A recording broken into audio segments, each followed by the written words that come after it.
Mr. President, there was a lot of interest about whether you would end up wearing a mask today.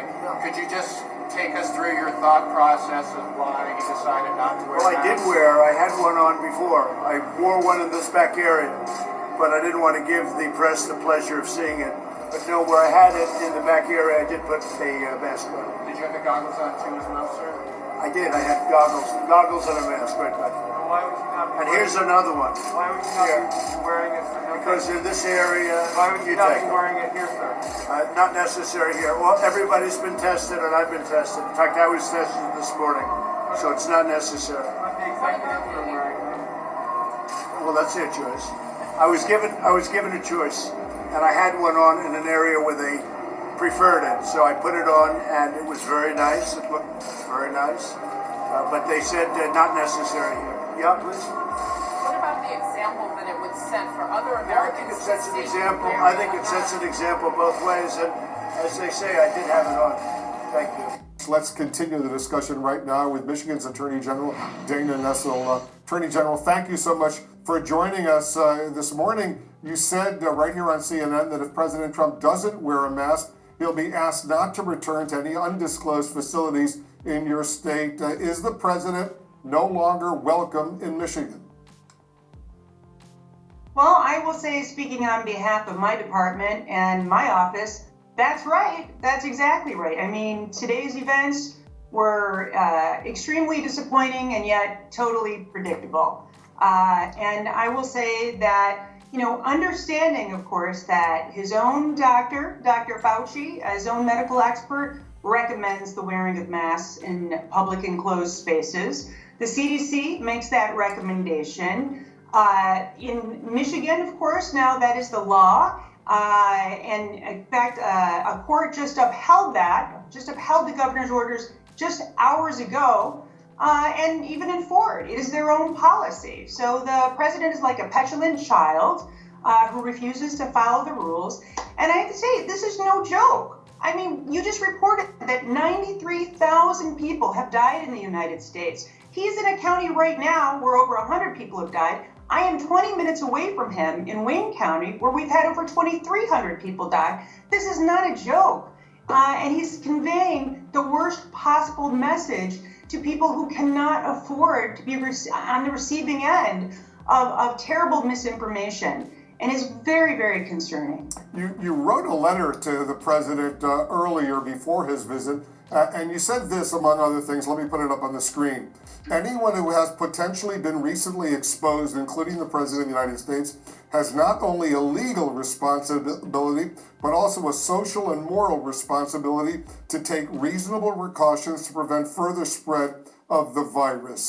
So what message did the President of the United States send to the people of Michigan today, especially the workers there at that Ford plant, with his actions today? Behind the scenes, backstage, he put on a mask. There were no cameras allowed there, but publicly, the whole time, he was without a mask.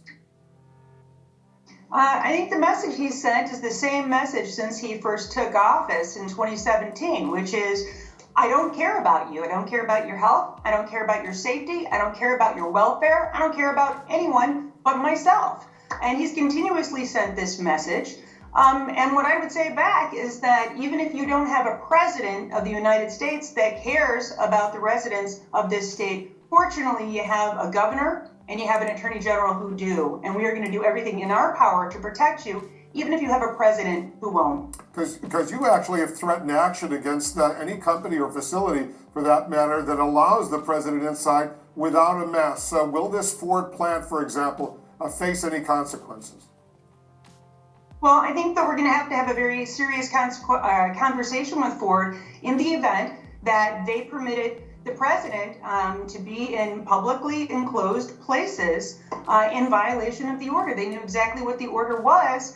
And if they permitted anyone, even the president of the United States, to defy that order, I think it has serious health consequences, potentially, to their workers. And this was a lengthy negotiation and discussion between the UAW, the big three auto manufacturers, and our governor to ensure that people, if they went back to work, they would be safe.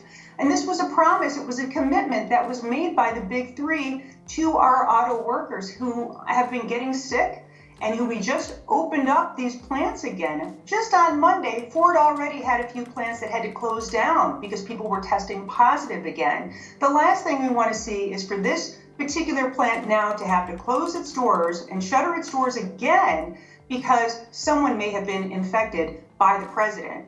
And that is a real possibility, but it also sends a message that anybody can do whatever they want because look, the president did it, so why can't I?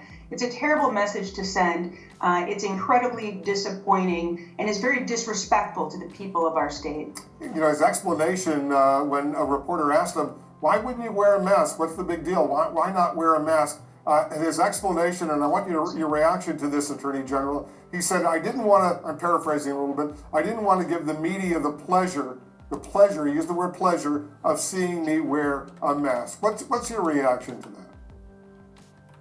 Well, it's my reaction to many of the things that we hear Donald Trump say, and that's that he is a ridiculous person, and I am ashamed to have him be president of the United States of America. And I hope that the voters of Michigan will remember this back in when November comes, that he didn't care enough about their safety, he didn't care about their welfare, he didn't respect them enough just to engage in the very simple task, the painless task, the easy task of wearing a mask when he was provided one.